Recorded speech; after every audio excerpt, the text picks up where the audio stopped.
The preferential trade under the Africa Continental Free Trade Area, AfCFTA, Guided Trade Initiative, GTI, was launched today in Lagos. An initiative expected to boost trade relations with other African countries and increase the country's economic growth. Now, according to an earlier release, the launch, as hosted by the National Coordinator, Nigeria AfCFTA Coordination Office, Olusegun Awolowo. It is to demonstrate and showcase Nigeria's trading under the AfCFTA and that businesses in Africa can take advantage of the GTI to trade, as well as the processes through which the AfCFTA can be effectively engaged. Recall Nigeria signed the agreement on July 7, 2019, becoming the 34th state party to do so. There is high hopes that Nigeria's readiness and preparedness for preferential trading under the AfCFTA preferential trading regime would immensely contribute to repositioning the continental market as a global trade market and rallying point. There seem to be a whole lot of expectations. Let's get some informed views on this as we move the launch and the spread of the AfCFTA. My guest is Bamidele Ayemibo. He is the lead consultant, 3T Impex Consulting. He joins us from here virtually. Thank you very much. Thank you for joining us. Thank you very much for having me. Okay, let's start with basic understanding, because it took me a minute to actually get what it was. For the sake of our viewer who might be unaware, please explain the preferential trade under the AfCFTA Guided Trade Initiative, GTI. What does it mean, and the significance of Nigeria's launch? All right, so the preferential trade basically talking about the fact that not everybody will be able to trade. Some countries are preferred to the other, some products are preferred to the other, and some businesses are preferred to the other.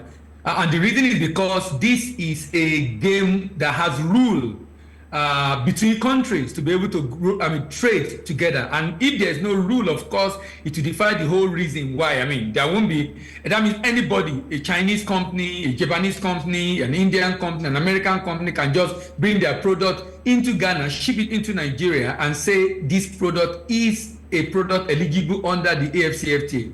Preferential basically means not every product and every country will be eligible to trade. Those that are eligible in this case for country are those that are within the African continent who have signed the agreement and have ratified, and then they now have businesses who are shipping under this agreement, and their product also have been able to satisfy the rule of origin. The rule of origin. Only originating product will be able to trade freely under this agreement. Originating product basically means a product is originating from the countries that have signed this agreement. Meaning it's either the product has a substantial value, a substantial raw material sourced within the region, or value addition done to a level, or processing done to a level, such that at the end of the day, it's creating job and opportunity for growth in the economy of the countries. How will this initiative impact specifically Nigeria's trade relationships with other African countries? It is expected that this should lead to growth of trade. It's interesting that EU have a population of less than 500 million if you take away Brexit, and they are controlling about 33% of trade in the world, more than 30% of trade in the world. But about 70% of EU trade is intra-EU trade, and they control a third of global trade. But if you flip it to Africa, African population is about 1.3 billion, almost times 3 EU. But African contribution to trade is about 2.5%. EU, 500 million people, less than 500 million people, 33%. Africa, 1.3 billion people, just about 2.5%. But intra-African trade is less than 20%. Some will even say it's 14, 15, 16, or 17% max. Whereas intra-EU trade is about 70%. Because of the lot of trade happening within the EU, it grows the trade of the EU, making EU to be a major force to reckon with as far as global trade is concerned. That's exactly what we're expecting to see in Africa. If now I can source my raw material from Africa as an importer, I can source my raw material from Africa, I can also sell into Africa such that my product is expected to be more competitive. So for example, if I'm shipping a product into Uganda charge 30% duty on that product. If a Chinese company is sending it into Uganda, 30%. If I'm sending to Uganda, 30%. But now, because of preferential treatment, as a result of this agreement, and if this product among the tariff elimination, because tariff elimination is on 90%, 7% progressively received and 3% will not be removed. That means I can be shipping to this country duty-free. I'm saving about 30% compared to my counterpart in China. That's expected to increase intra-African trade. And of course, you know what trade does. It increases, it reduces poverty because it creates jobs, thereby reducing poverty, reducing inequality, and also reducing hunger on the continent. Sounds very beautiful the way you present it, but again, our challenge has always been implementation of these great ideas. How, in your view, would this initiative address Nigeria's trade challenges, such as tariffs and non-tariff barriers? The program also is actually expected to address non-tariff barriers. You know, there's something interesting about this. I must commend those, the Africans that are putting this together and a number of initiatives. For example, this is a guided trade initiative, GTI. So it's a test or trial shipment to check the possibility of doing this trade and ensuring it goes through Nigerian regulation and, in this case, Kenya, Egypt, Cameroon regulation, and we are able to complete the transaction, see the bottleneck, and address the bottleneck before more people come on board. That's one of the initiatives. But there's another initiative to be able to address what you're talking about, which is the issue of non-tariff barrier. Because we've had history as African, we've had history whereby we have an agreement in West Africa in which we sign to do business together, but some people will do something else. Some people, some other countries within Africa, Nigerians ship goods to those countries, but at the border, there are bottlenecks, there are delays. Sometimes you even pay duty when you're not supposed to pay duty, even though you have a document that shows you are not supposed to pay duty. Now, these are the things that happen in all these places. Now, this program, there's an initiative under this program called the AfCFTA online mechanism for reporting, monitoring, and eliminating non-tariff barrier. The idea is, if I get to border of a country and there is a problem and they are imposing duty on my product, which also have duty, I can report it to a central data where everybody will see it, and AfCFTA secretariat will intervene with the government of the country in question to get the issue resolved. The idea is to ensure that we don't find ourselves in a situation where we sign an agreement and we are creating another non-tariff barrier to hinder people or other state parties that want to do business from doing business efficiently and still increasing their costs, even though they have signed an agreement that should be removed. Talk to us about the potential challenges and obstacles to the implementation of the preferential trade under the agreement GTI. Number one is information about this program. It's good we are having this conversation today. This conversation needs to be on the front burner for both government agencies spending a lot of money to educate Nigerians and ensure that a lot of businesses that have potential to trade in Africa are even aware of the agreement. I keep referring to ETLS, Equal Trade Liberalization Scheme, a similar agreement in West Africa, over 30 years old, but has not been maximized by many businesses who are supposed to benefit from it in Nigeria. So creating awareness about it, so that people will be aware such exists. the kind of awareness that we have when there's election, that we know all the candidates, frontline candidates, because of the awareness created. We need that kind of awareness, particularly from the government agencies, from the coordinating office of AfCFTA to Ministry of Trade to Nigeria Promotion Council, and of course the media. Number 3 is information, providing information, and this rests solely on the coordinating office. Providing information. So for example, now for me to ship to Kenya, I need a certificate of origin. How do I go about it? How do I apply? What form do I fill? Who do I submit to? When are they going to visit my factory? How soon will it be ready? When am I going to? Those information need to be made available so that everyone is clear as to this exactly is the way I'm going to go. I need to go about getting this certificate because that's what makes me eligible under this agreement. So we need a lot of information out. Information about getting buyers, partnership in the export market, information about documentation requirements and how to get those documents, information about price, information about logistics. We need a lot of information to make available, and this rests solely on the shoulder of the coordinating office on the AfCFTA.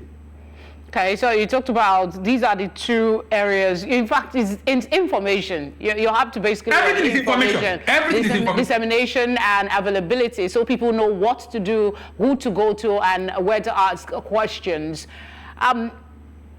To encourage us really to get it right, how will this initiative paint us a picture of how it will enhance Nigeria's participation in regional and global value chain? That's actually the goal. The goal is to strengthen, grow, build, develop the intracontinental value chain. So, for example, Nigeria is producing a lot of flour products, Nigeria imports a lot of wheat. Now, Nigeria can begin to look at, is there a country in Africa that produces wheat in a competitive manner, such that if we import it duty-free into Nigeria, we'll be more competitive than importing from North and South America. And that also helps an importer in Nigeria. Currently, a lot of importers, in fact, we have a lot of inflation right now that they are called imported inflation, because what is causing that inflation are items imported into Nigeria, are items imported into the economy, because, and the price of those products have not changed, but our own situation and reality has changed because of exchange rate issues, because of devaluation of Naira. And this is making this product expensive. Now, an importer can now be able to import if he's able to source those products on the African continent. And that's why a businessman who does a lot of importation needs to really think of how they can rework their supply chain, such that they can begin to see, is there countries in Africa where I can get this product? Now that I'm not going to pay duty, maybe I'll be able to get it in duty-free. That means it will be cheaper, probably cheaper than what I will get from other parts of the world. Those are the conditions we need to have, and that's the benefit actually for a typical importer in Nigeria. For the exporter in Nigeria also, it's of immense benefit to an exporter, because if we fix the logistics within Africa, that means I can do more cycle of shipment, because the transit time now is short. I don't have to spend almost a month going to Europe, or almost 2 months going to North America or Asia. Within a week or 2, I can consummate a transaction because I'm shipping to nearby countries. So it has a lot of benefit, both for the importers and the exporter, and of course a lot of revenue for government afterwards. All right, I want to go back, because sometimes you say the thing that sounds so rosy, there must be something. No, they are not without challenges. You talked, yes, because you talked about information, how important a role it has to play. What about other diplomatic arrangement between countries that will enhance intra-continental trade? Do you think that the adoption of the AfCFTA agreement has been widespread enough to facilitate this move that we are currently on? Oh yes, that's why currently, as of my last check, 54 African countries have signed. As of my last check, 54 African countries have signed and 46 have ratified. I'm sure it will be more than that now. As of my last check, 46 have ratified. That is very, very important. That is extremely important. That shows that Africa is united on this issue. The fact that it's not just 54 signed, 46 ratified, we needed just 22 or 23 to ratify, 46 ratified, that is a very, very important statement by African countries that we are ready to work together on this. And that's why a number of other African countries have begun to start the guided trade initiative, signing and beginning to do shipments. So there's no doubt as to the fact that we want to work together, which is why we signed, and we didn't go just and make it a law in our country and ratify the agreement. However, there is still possible for us to sign and ratify and say our bottleneck, which is why I talked to you about the initiative that will enable a business to report any unfair practices at the border of any country, creating bottleneck and not making this to be able to work as expected.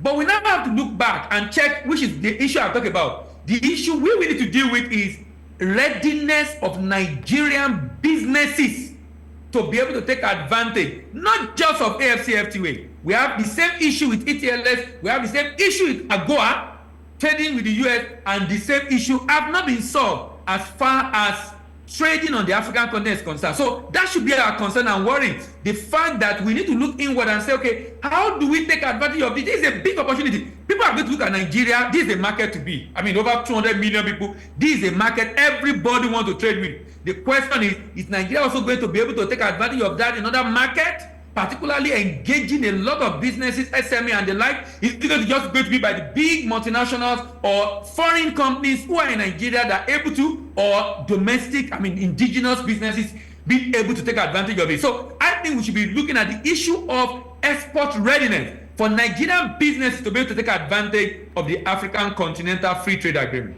Talking about readiness, some would suggest that there has to be some adjustments, not just in Nigeria, but other countries. But since it's Nigeria's launch, I want you to talk about how the preferential trade under the AfCFTA GTI would have on the country's fiscal policy or long-term revenue generation. Oh, no doubt. There's no doubt about the fact that in the short term, in fact, Manufacturing of Nigeria did a survey, and they found out that this agreement is going to have some implication on Nigeria, particularly in revenue generation for government in the short term. But research also revealed that in the long term, we are better off. So we expect that in the short term, there will be a decline in government revenue because, of course, there are a number of products that will come into Nigeria duty-free from within the African continent. Also, we expect a decline in government revenue. We expect a decline in balance of trade with Africa as imports will grow faster than exports. But this will partially be offset by the rise in price of export due to rising demand. We expect to see a rising demand in export of Nigeria over time. Of course, we expect also a significant increase in import. And this is expected to significantly to be across different manufacturing sectors. As a matter of fact, MAN confirmed that this will cut across pulp and paper, printing, publishing, basic metal and steel, textile, apparel, footwear, and chemical. So it's going to affect a number of sectors in the short term. But it's expected that in the long term, we will be better off at the end of the day. Which was why, if you remember, when this agreement was signed in Rwanda, Nigeria did not sign. That date you announced that we signed a year after in Niger Republic, after the last administration set a committee that went around the country to, number one, educate Nigeria on the safeguard and what benefit will be. And of course, a number of other research were done, and there was conclusion that, look, it's something we need to be part of, but that needs to be done based on something the government also is expected to do as a support to help manufacturers to take advantage of this agreement. What's your candid assessment of private sector buy-in to this preferential trade? No, I mean, like I said, MAN was against it initially until that stakeholder engagement was done and they eventually accepted it. The issue is that we can't say we are not going to be part of this kind of agreement because we need to grow trade. And the interesting thing, we can do a lot within Africa, even though a good amount of our trade go out of Africa. Look at what I discovered about how this will benefit Nigeria. Nigeria will not be able to export a lot of commodities to Africa. Maybe we can do crude. But a number of other commodities, we won't be able to do it to Africa because a number of other African countries are probably worse than Nigeria in terms of production capacity. But they will only buy value-added manufactured goods, which will have created jobs back at home. If you go and check current data of what Nigeria exports to Niger and Chad and North African countries, or to West Africa or South African countries, they are all 90%, more than 90%, apart from crude, manufactured goods, value-added goods, from slippers to insecticide to different kind of products that are manufactured goods, food items, noodles and the like, manufactured goods, products that you and I use from day to day are being exported every day, manufactured in Nigeria. Now that we have an agreement that makes those to enter those countries duty-free, we can now begin to do more of it, not just West Africa now, but to Central Africa, to Southern Africa. Now, if we're able to grow that volume, the impact back at home is increased job opportunity, because those businesses are expected to increase their capacity and grow and expand, which is why I come back again to the issue of export readiness. So what the private sector should be looking at is, what has hindered us from growing export all this while? Can we begin to deal with it? I'm talking about on the part of the private sector. Government definitely have a lot to do in terms of infrastructure, in terms of road, a lot that government have to do. But a lot also that individual business have to do to be able to take advantage of this opportunity. So I think it's unanimous among private sector that this is good for us, particularly on the export side. I think that's heartwarming, really, because rarely do you hear a complete agreement with any of government's initiative. But this is not just about Nigeria now, it's a continent-wide situation. As we wrap up, I want you to speak on it's one question, but they're in two parts. Broadly speaking, what does the future look like with a robust implementation of the AfCFTA for Africa? And the important question is, from all the indices available to you, can we do it? I would say, can we do it? Yes and no. Yes, if we do what we need to do. No, if we go business as usual. So today now there have been a launch. We are very good with launching. Make all the noise, do all the fanfare. After that, everybody go back to sleep. Nothing is being done afterwards. That should not happen for this. If that happens for this, we will not see the result. In fact, that dumping ground we talk about might become what happened, that everybody is shipping to us, but we are not able to do a lot outside. Now, but I say a lot, if we take this serious and do what we need to do, which the signing in Africa has communicated, which the ratification up to 46 countries and more in Africa have communicated, then I see a bigger, better, and greater Africa. I just gave you a statistic about how these are better than a lot of Europeans.